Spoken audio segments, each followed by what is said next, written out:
Ladies and gentlemen, welcome back to the Hard 100, a video series documenting the culling of my collection from what it is to what it's going to be, and that is Hard 100 games. You have been asked in your life at least once. Close your eyes. What are your 3 desert island blanks? So what are your 3 desert island movies? What are your 3 desert island books? What are your 3 deserted island books? So like the books that you're stuck in a Tom Hanks situation and you're going to be stuck on an island with a volleyball that you're not going to fuck for a few months. So like the game that you would want to take with you. Obviously, board games are a little bit different because you're not usually spending that much time on an island with other people unless you're in a Lost situation or a Gilligan's Island situation. This one, we are going to talk about a game that is a cooperative game until the food is gone. And if you look in the frame right now, you can see a little desert island game that I got back there called Robinson Crusoe. And that shit is bomb. But this game we're talking about today is a little less so. If that game back there is bomb, this game is firecracker, like with a hard R. Firecracker, not firecracker. Firecracker. It's okay. I got white friends. They're okay with it. Ladies and gentlemen, Hellapagos.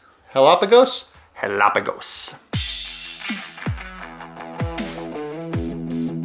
Hellapagos, a game by Lawrence and Philippe Gamelin. I don't know who they are. And Gizmijigu is a game in which you and some of your closest and hated friends get together around a table to do a thing and then try to have done all the things enough to make it off the island. So on your turn, what you're doing here is you are going to, at the beginning of every round, flip a card that shows the hurricane level. The hurricane level is the timer of the game, and it will tell you how much water you can get if you decide to go get some water. Now, the actions that you can take, you can get food by pulling shit out of a bag, which is lovely. Why do you need food? Because at the end of every round, you gotta feed everybody.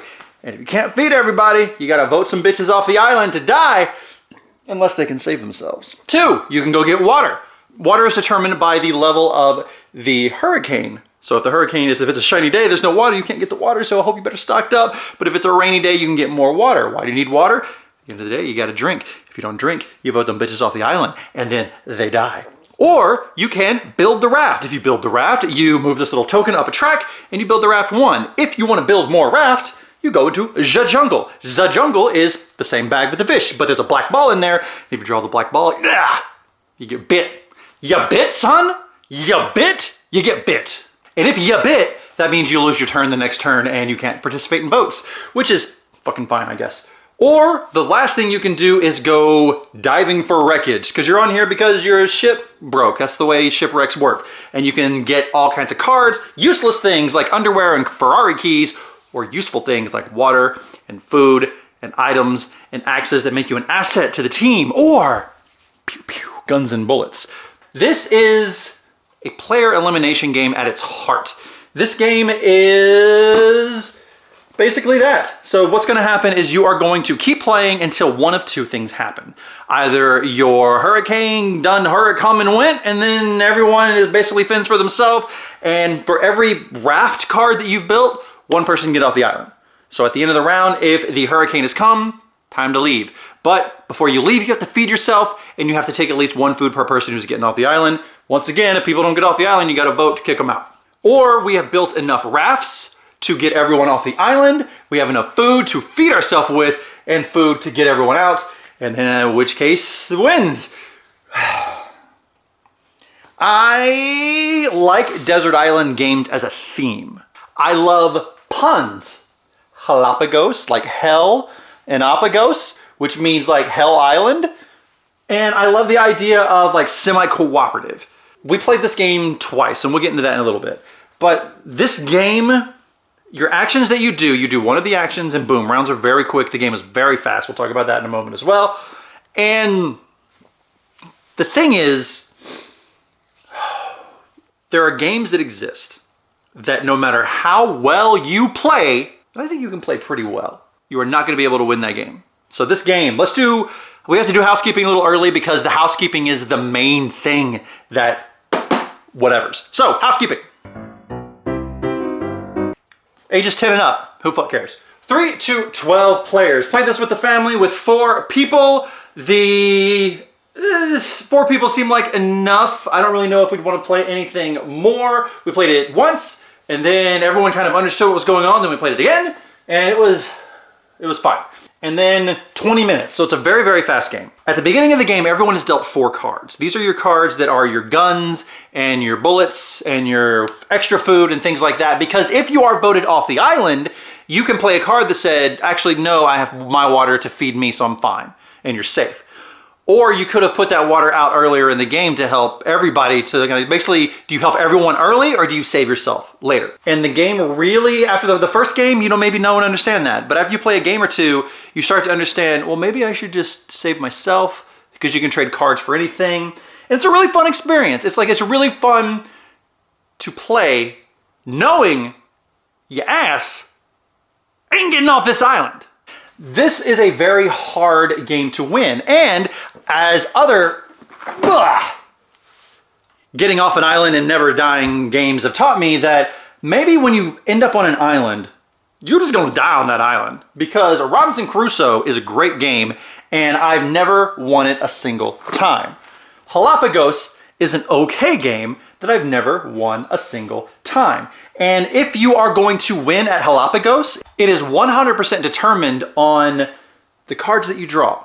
If you're drawing nothing but useless and everyone's just getting useless junk, you're not gonna have a good time, because the flavor and everything comes from, oh, they're about to vote me off the island, but if I kill that guy, then maybe there's enough food to go around. Do I do it now, or do I risk not even getting voted and save this for later? There's a lot of fun stuff under the hood here. What you have is a game that is built around experiences and creating tension. And when it does that, it is hella fun. But it doesn't do that always. The first time you play it, you're like, I don't really know what's going on. But the second time you play it, you're like, oh, I get it. But oh, let's vote that person off, and oh, he has a water. Oh, let's vote that person off. Oh, he has a food. You're like, well, he's being stingy. So now do we want to kill him? No. It's a fun game. I bought this game for like $5. It's fun. I really enjoyed my time with Hellapagos, but does it have a place in my collection? If you are going to give me some really fun and table screaming moments in your game, it needs to happen every time I play it. If I'm going to be screaming at my friends and having a good time, it has to be a Chinatown level scream fest, a One Night Ultimate Werewolf scream fest, an Azul scream fest. This one, I will say, let's say we played it for an hour. Of that hour, those moments only happened out of maybe 5-10 minutes.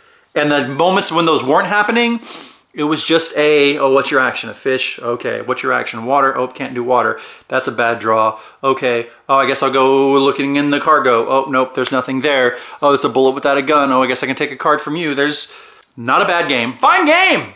But Hellapagos has to Hellapago, because it is out of my hard 100. It is not a game I wouldn't mind playing again, but I don't need it in my collection, because there are other games that are this kind of light, silly funniness that I can get elsewhere. What games, you might ask? I'm so glad you asked. Ladies and gentlemen, thank you so much for joining me on this latest edition of the Hard 100. This is not right for my shelf. It might be right for yours if you have maybe a larger group and it's a good game to kind of close the night to, because it's kind of fun. But keep in mind, it is very, very light, and not everyone will be able to wrap their head around the dickishness that it needs to be. The Dickensian!